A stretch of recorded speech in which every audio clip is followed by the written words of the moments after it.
Hey guys, welcome back to another episode of Goalies Are. I'm here with Muskegon Lumberjacks goaltender Will Keane. And Will, I have to ask you the question. Can you complete the sentence? Goalies are. Awesome. Goalies are awesome. I mean, it's one of the most interesting positions in sports, and yet sometimes, I mean, you'll look at a lot of the professionals and even the guys at our age, and we're, some of the most fun guys to be around, I think. So to me, I think the answer is awesome. Yeah, no, I agree. That's the whole reason I'm doing this series too, is to kind of showcase, goalie's my favorite position to watch. And I feel like for the most part, get a little underloved in terms of like attention because it's always, guys scoring the goals. And I'm like, but what about the guys stopping them? So this is Mhm. this is always really exciting for me personally. But for you, how did you get started in hockey? And then off of that, why goalie? So growing up, my dad I have three older brothers, and he made all of us play hockey, mainly just to kind of get us into that. Sports create a lot of teamwork, leadership, cooperation, that sorts of traits. And then around 8 or 9, um, you always kind of need someone in the driveway to play goalie. And, why don't you stick the youngest in there? And I just kind of fell in love with it. I remember one of my earliest memories playing goalie. My dad brought me out to my brother's practice, who's 5 years older than me, to try and make sure I didn't play goalie. But, I loved it. It was something so different, yet kind of like the same. It was just so, I loved the pressure. I loved the importance of the position. And it just gave me something that I was kind of looking for. And from that point on, I fell in love, and just now we're here. I think that's my favorite thing is I feel like most of the time when I talk to goalies and I ask them how they started, it's either I tried it one day with in like mites and just was like, this is it, like I'm doing nothing else. Or it's I had older siblings who needed someone to shoot on, and that's how I became a goalie. Yeah. And I love that because then I also sometimes am like, okay, so if you're the youngest sibling and you're not a goalie, how did that happen? Because I feel like that's just the story. Yeah. I mean, for me, it was exactly that. It was just older siblings need someone to shoot on. And I fell in love with it from the day I started it. So you had a combination. So like I think that's Yeah. even better. Is like it's a good thing you liked it, right? Yeah. I was doing it either way. Might as well love it. Were you one of the kids who like you saw the pads too, and you're like pads, mask, like everything looks really cool, or was it just like I love playing the position? It never really was about the gear for me. And I know a lot of people it was, but for me, it was more just I loved the position. This is going to sound bad, but I loved being the guy who kind of ruined people's dreams. That was part of it. Is like you really, everybody dreams about scoring the goal. I dream about stopping the guy with 10 seconds left on a B way to stop them from winning. That was kind of my thing. So, yeah, that's more of it for me. I didn't really get into gear until a couple of years ago, where I started really kind of falling in love with it. Okay, so are you high on it now though? Like is like gear like, Yeah, hey, this looks good? I have, me and my partner from last year at my high school. I mean, we'll send something once a week about gear, and just be talking about who's wearing what the combos are. Obviously, teams are now doing a lot of centennial jerseys, so you'll see a lot of the old retro Yeah. themes that are awesome. Okay. I like it. Who do you think, like in the NHL or maybe in like any other league that you've seen, who has had the best gear? Oh, this is a tough one. Um, I've really liked what Joey has done Okay. throughout a lot of his career. He's wearing mismatched gear, which is something I'm sure a lot of people know, is he's rocking the Bauer blocker with the true gear. But he matches it so well, it's awesome. Like, I think he's one of the guys who does a really good job with it. Yeah. Another guy is Scott Wedgwood. He Okay. always has some awesome gear on. So for me, those are my two. Those two guys do a really good job of it. All right. I like it. I like it. I will say I think Joey Decord specifically right now has like the entire hockey like universe in a chokehold where he's just like on social every day, every 5 seconds. Went Mhm. for the two goalie goals attempts last night. Like I think he's just on another level of like everything Yeah. right now. He's crushing the social media game. We love it too. He's bringing some attention to the goalies. So I like it. Yeah, no, it's excellent. Okay, so we've talked about the gear a little bit. I have seen, and I think we can kind of see in the corner. You have your mask there. You want to give I us do. some of the details about that? Yeah, it's pretty simple. So I wear mostly dark gear. Usually I go all black with some accents. Okay. And so I don't love the look of a black mask, so I went like a metallic gray, which Okay. is kind of what I rocked for the last couple of years. I went with the axe pattern on top to kind of give the lumberjacks, and I got the logos on the sides. It's pretty simple, but it's actually and I got numbers out front for Of those course. people. Are Not they something I love, are they but gold? something that's growing on me. They're kind of fading a bit. Okay. But like if you look here, it's got some Yeah. gold tint to it. We've got So some reflection there. yeah, it's simple, but it's I kind of like the idea of simple stuff. So to me, this one works. It's wrapped by actually my parents, who decided that one day they were going to try and pick up that hobby instead of sending it somewhere. And Okay. I think it turned out great. I'm not going to complain. So, yeah. No, and then it has the personal touch too. Like it looks great and Hmm. it's got that personal touch. Yeah, absolutely. I like it.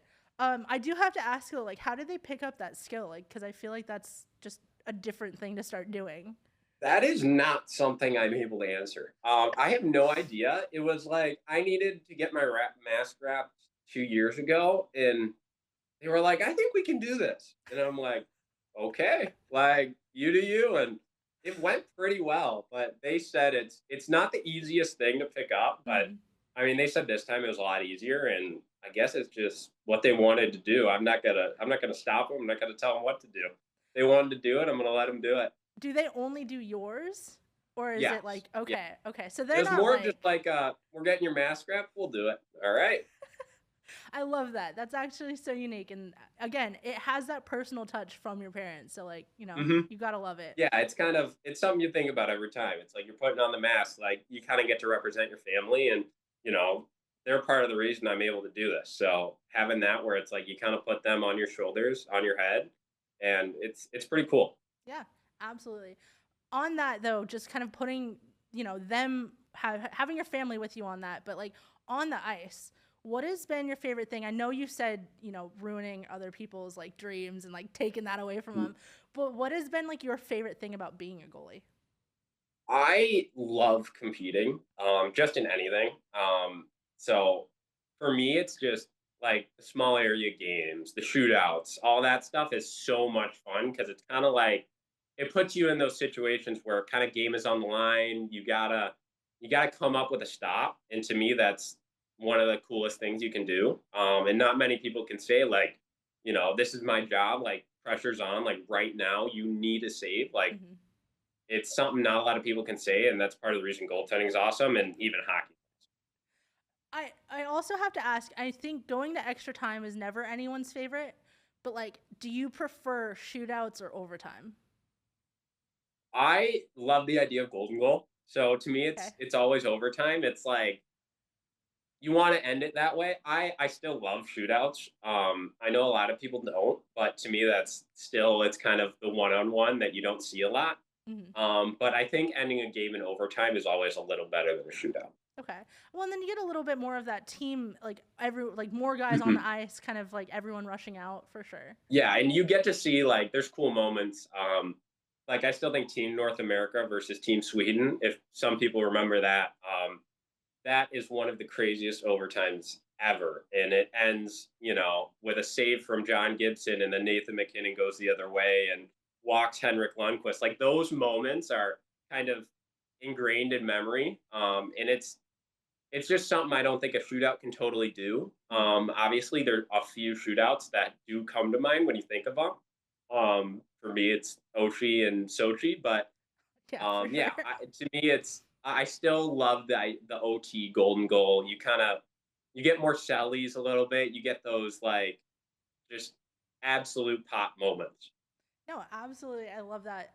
For you, I mean, you already said the shootouts, but are there other like OT moments that you can like remember, whether it was a game you were in or a game you watched that kind of come to mind as like standouts? I mean, obviously we've had a few this year. So Carl, I think went 8 or 9 rounds this year. I mean, it might have been more. I think it was closer to 13. Yeah, I think it was 13 12. and that 12 is what 12 I'm or told. 13? I think it's Okay, 12. okay. So that was awesome. I mean, that's where the shootout argument is pretty cool. But we've gotten a few OTs and I think one of our OT against Youngstown was pretty awesome. Obviously, Cristo goes down. I think it was point 0.6 on the clock, and then you bury it in OT. That's pretty cool. Um, Honestly, like those professional ones are the two that come to mind, mainly because it's representing more than your team. It's that like U.S. versus Russia, or in the one case, Team North America versus Sweden. Like those moments are really cool. That I feel like sometimes are just defined by those moments of OT or shootout. Yeah. Okay, so on the other side of that, though, do you have a hockey memory from games that you've been in or tournaments that you've been in that stand out for you as like a top two hockey moment? In my career, Mm-hmm. um, I haven't played in a ton of OTs. I know I Or was just part of the team. moments in general, not necessarily just OTs, just like in Oh, general. Yeah. I mean, I had the opportunity in high school last year to win a state championship, which was pretty awesome.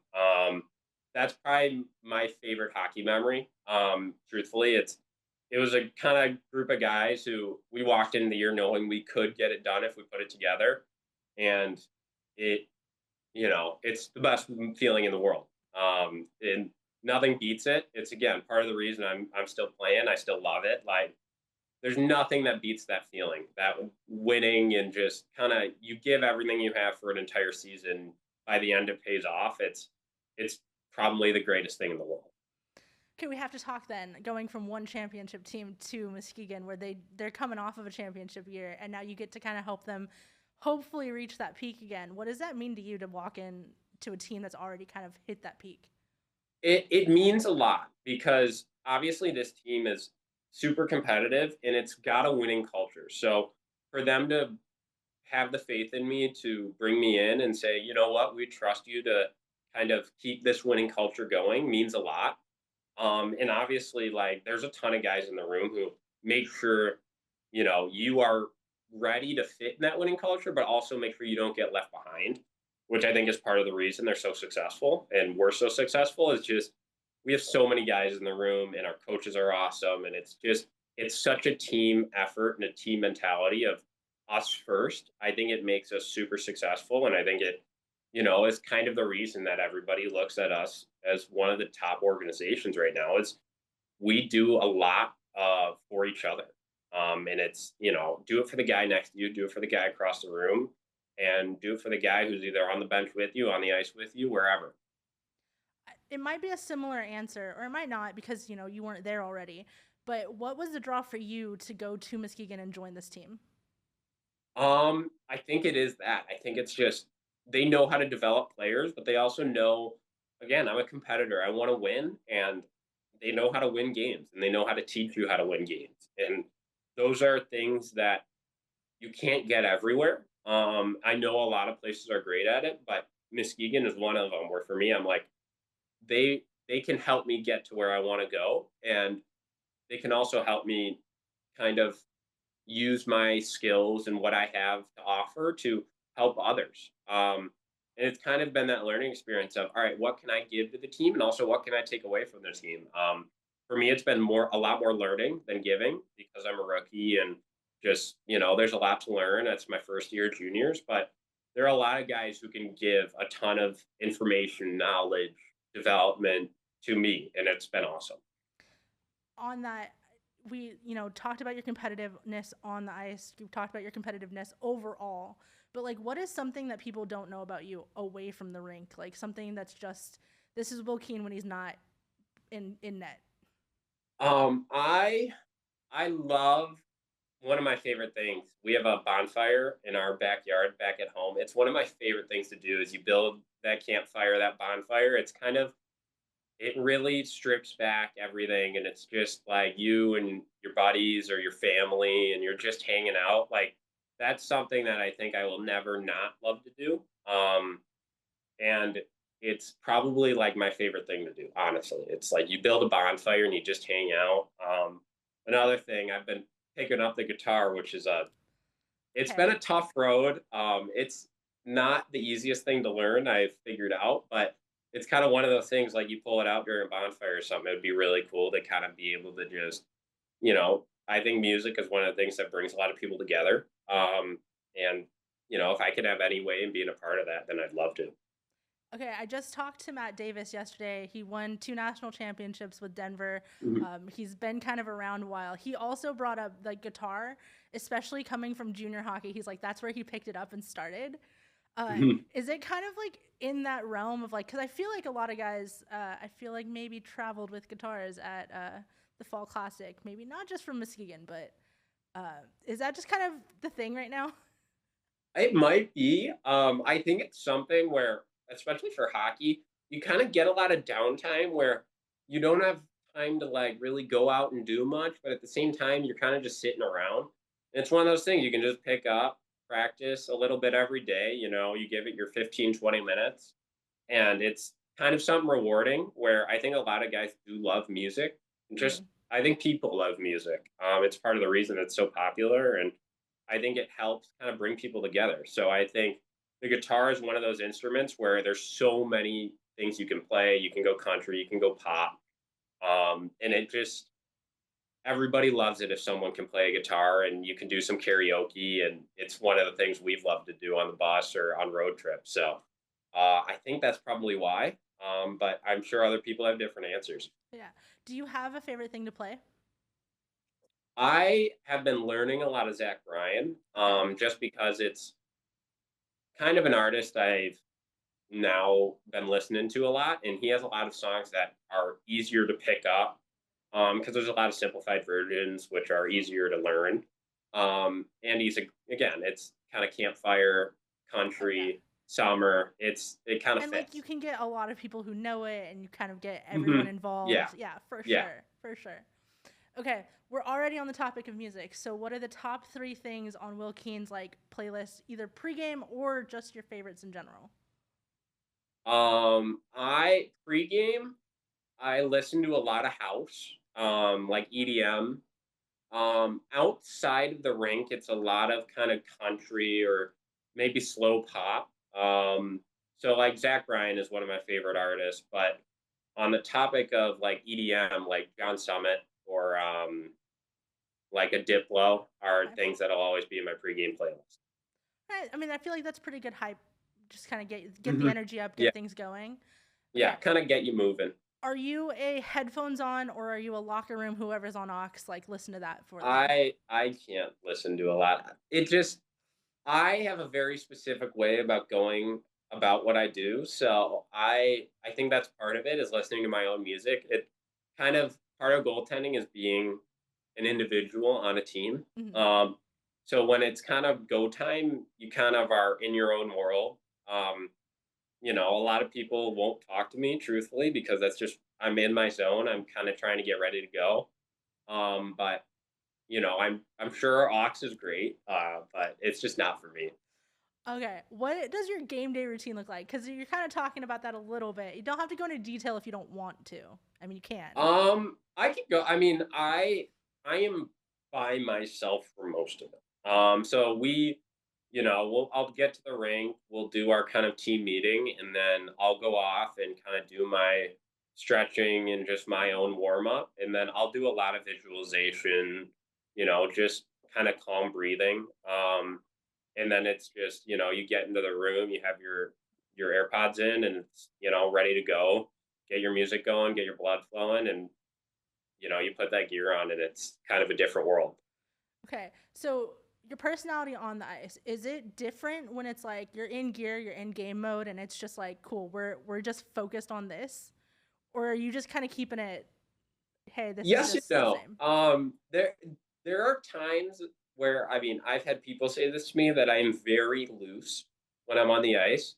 I'll wave to people. I remember in a preseason game, which maybe shouldn't say this, but I took a selfie with someone. Someone went up to the glass and just stood behind it.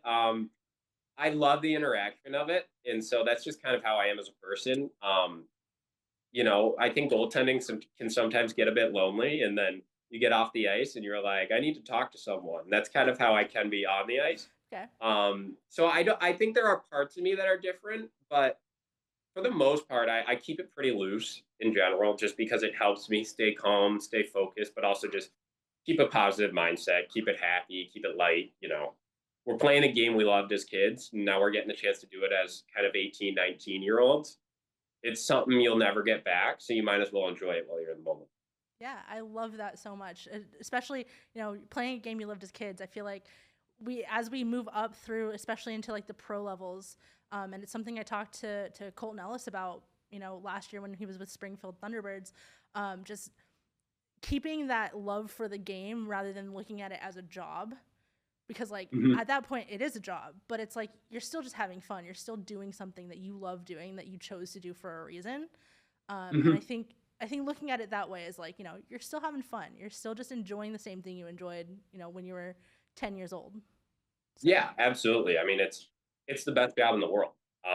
And it's hard to say it's a job. You never work a day in your life if you do something that you love. And for me, this is something I love, so it's kind of not work.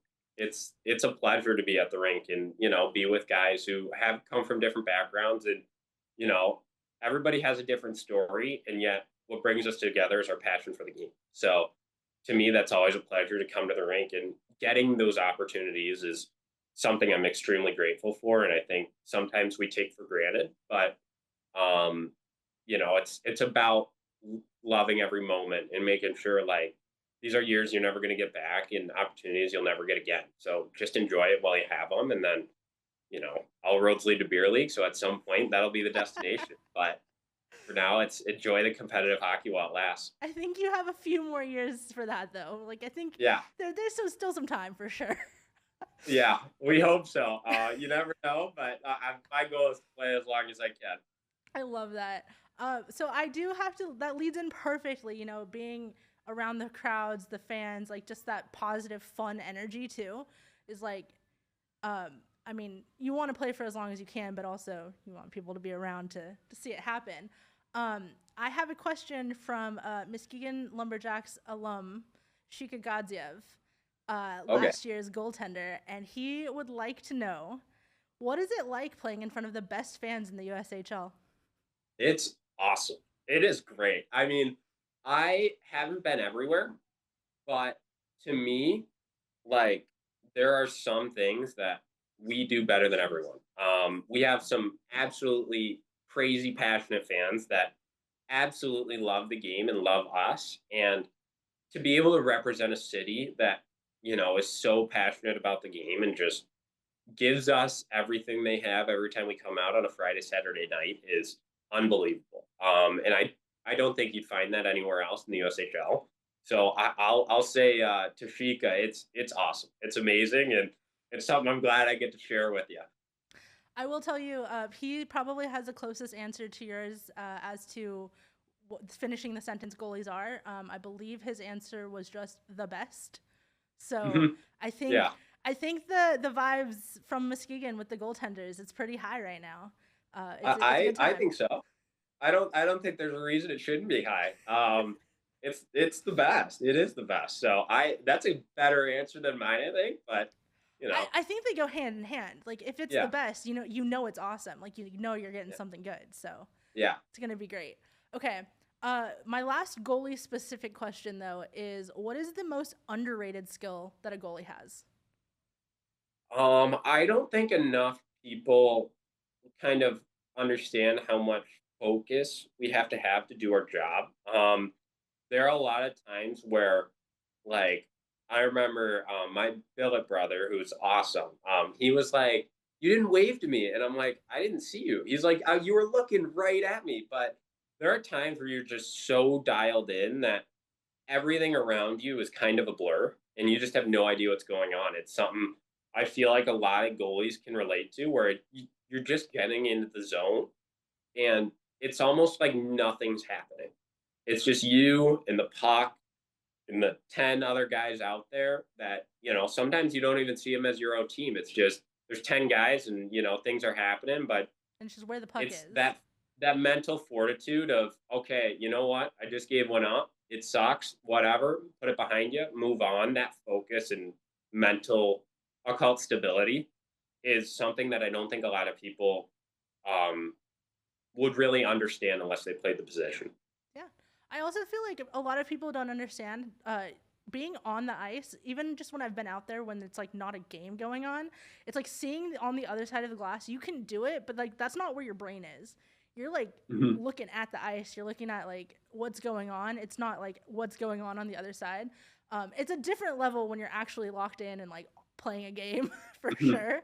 But I Yeah. feel like it's just one of those like from the outside looking in onto the ice, it's like, yeah, everything's clear. You can see everything. When you're on the other side, it's like that's not just where your Yeah. brain's going. So, Yeah. okay. Yeah. Definitely still a different thing. Like that's not being locked in at all. That's just a general Yeah. like what I've noticed. Yeah. Okay. So I've got a couple fun questions and then I promise I'm not going to take too much more of your time. It's Um all good. but I've been asking guys if you had to make a zombie apocalypse team with 3 teammates, which 3 teammates would you choose? But I need to know like what their role would be. Like why are they on the team? All right. I'm taking Sando for sure Okay. because I feel like he just has survival skills. Um, I don't know. He just seems like a guy who could hunt, who could build a fire. He'd probably be doing most of the work. Okay. Um, so he'd probably be like captain. Who else am I taking here? He's the only one We you have need a at that decent point. amount of guys. We have a decent amount of guys who I feel like could do all right. Um, I might go Carl and Sammy and just goalie it Okay. out and just have a good time because I think Carl will bring a lot of entertainment. He's a fun person to be around, and he's just hilarious as a person. And then Sammy is just like he's a much more analytical person, where like you can kind of trust him to. He'd probably be counting the rations and making sure we have enough food for tomorrow. We got enough water. I don't know Okay. what I'd do. I don't know how I made it that far. But we'll take what we can get. I'll hang out. Maybe I'll bring out the guitar and bring some music. Maybe that'll be my role. I like it. Okay. One question though is do you think that Carter Sanderson will survive like having just straight goalies with him the whole time? Like, I think he'd lose his mind, but I think he could do it. yeah? I think Okay. he could. I think he's the one guy who could just do it solo. He'd figure it out. Okay. But then at that point, like, would you not be concerned that like, he'd be like, I don't need to keep you guys around anymore? I guess, I mean, if you're a team, like, I it's mean, fine. if it gets to that point, it is what it is. He's probably earned it. He's probably been through enough. Okay, I can see that though. I like it, and I like the vibes. I do think I probably agree. Carter Sanderson could probably do it on his own, but I think that it would be helpful to have some guys to like keep him a little bit looser. Um, Yeah, I think maybe he'll get stressed at times, and we can like yeah, just chill him out, make sure he's all right. yeah. He'd be carrying a heavy load in that group, though. I think it would be good though. I think it could work. We we'd make it. The follow up for that though is how long do you think you guys would last? I think as a group, all of us would survive about 3 days. I think Okay, Sando would probably, live out his days. he'd be fine. Um, he'd be fine. Um, I mean, I'd probably be the first to go. I am not the That's brightest. I like at some point I'm just gonna get bored and test something, and it's just not gonna go well. I'm gonna just go walk outside explore. and be like, let's just see what happens. Yeah, exactly. Like, how bad could it be? And then it just is bad. It was a poor question to ask. This is the issue with being the youngest sibling. It's like I'm not fending for myself at all. I'm going. Somebody needs to be looking after me. Okay, I do think that you have a group of guys who could do that, or at least Yeah, like for a while would be like, yeah, we'll stay on they'll top of look this. after me for a bit, and I think at some point they just be like, yeah, just he'll be back or he won't. Okay. Well, I mean, 3 days I think is enough time to like maybe start with another plan, or like maybe meet up with another group, or like figure something out. So like it's a start. We, you know, it's a that's a positive, optimistic outlook on it. But All right. Well, let's just hope it doesn't happen, right? That's Yeah, the main thing. exactly. Okay. If it doesn't happen, it won't be an issue. Yeah, you don't have to worry about it. It's fine. Mhm. Okay, so my favorite question that I ask every single person that I talk to is if you were a fruit, what fruit would you be? But I need the reasoning why you would be that fruit. It can't just be like, I like it. Um, okay. I am gonna go with a banana because I'm very tall. Okay, I think that's a very accurate answer, as I am a sure. very tall person. Um, and I'm kind of a more mellow person where it's just kind of like I am who I am, and you're some people like me, some people don't, and I'm kind of all right with that. So that's kind of that'd be my answer. Okay. I like it. That's a good answer and good reasoning for it, I guess, is Hmm. probably the bigger thing. Yeah, Okay. yeah, that is not. I think if there's another answer there. That is not a question I expected. That's a tough one. Oh yeah, it's my favorite. And I save it for the last thing because like I Mhm. wanted to just throw you off and be like, "What on earth?" That is making me think. I'm trying to. Is there a better answer in here that I can come up with? I think there is. I think that's what I'm sticking with it. Okay. Stick with the gut answer. All right. It's also another part where like I ask you the question and then like you forget every single fruit you've ever heard of and you're like, Yeah, yeah, "I yeah, yeah. I got nothing Yeah, now." It, But I it, think it may have been. It may have been the first route that came to mind, yeah, but but I think sometimes nobody like else that's has. the So answer. Like like yeah. you said, go with your gut. Like first answer, Mhm. that's got to be it, right? Like clear Yeah. answer. Mhm. Perfect. Well, I really appreciate you jumping on today. Unless you have anything else that you want to share, this has been fantastic, and I really appreciate it. No, it's been an absolute pleasure. Thank you so much for having me.